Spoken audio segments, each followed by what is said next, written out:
Orioles closer with a 2-0. And Verdugo puts it in the air to left field. Colton Cowser is there. And the magic number is down to 1. It's a 5-3 final in the Bronx. Sir Anthony Dominguez saves it. And now turn your TVs to Minneapolis, Minnesota. The Minnesota Twins have indeed lost to the Miami Marlins, and the Orioles are returning, gentlemen, to the postseason for a second consecutive. Welcome back to our series of 30 teams in 30 days, where I give us a different team to preview each day as we count down to opening day. We are 11 days away from first pitch, and today we're talking about the Baltimore Orioles. Well, they play in the Charm City, and last year fit that billing nicely. Baltimore went 91-71, still 10 wins less than the previous season, but still finished second in the AL East behind New York and made the playoffs for the second straight season. But the Orioles were a quick exit from October, getting swept by Kansas City in the wildcard round. And over the winter, a handful of players left the shores of the Chesapeake, like Corbin Burns to Arizona, Anthony Santander to Toronto, and Eloy Jimenez to Tampa Bay. However, the O's also made a handful of moves. They picked up Tyler O'Neill from Boston, Dylan Carlson from Tampa Bay, and Charlie Morton from Atlanta.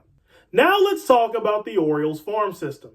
MLB Pipeline ranks the Orioles farm system 15th in baseball. They have 2 prospects in the top 100. Kobe Mayo at 14, and their top prospect is Samuel Basayo coming in at 13. You know what?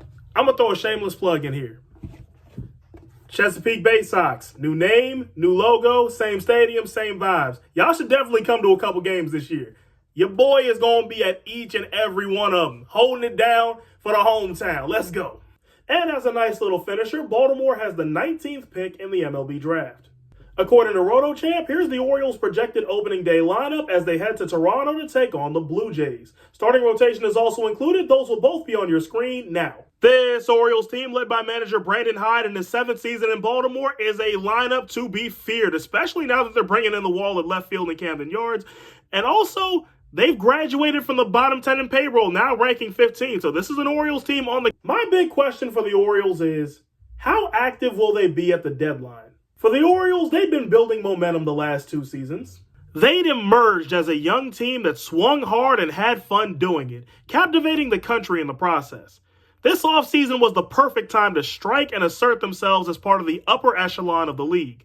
The O's didn't come up entirely empty, but it was a little less than satisfactory. On the one hand, the Orioles are no longer among baseball's bottom 10 payrolls, now ranking solidly in the middle. On the other hand, Baltimore no longer ranks among the younger teams in the league, suddenly finding themselves as the 7th oldest bunch. And to add on to it, their once highly touted farm system now ranks middle of the pack. However, that's not to say this O's squad isn't going to be anything special, because with the way the AL East is looking, they very well could win it again. It's all going to come down to how aggressive they are at the deadline. Depends in your hand, Baltimore. Write the story. My Orioles hot take is Kobe Mayo wins Rookie of the Year. Vegas sets the Orioles win line at 86.5, and it's going to be close, but I think I'm going to have to take the under here. So where are all my O's fans at? Sound off in the comments. And for everybody else, did I get to your team yet? If I did, they'll be in the 30 Teams in 30 Days playlist, which can be found on my channel. But if not, don't worry, I will get to them. In fact, I may even be talking about them tomorrow. Only way to find out is leave a like and subscribe and come back for the next installment. But until tomorrow, I'm the voice of Evan, and remember to always keep the vibes high.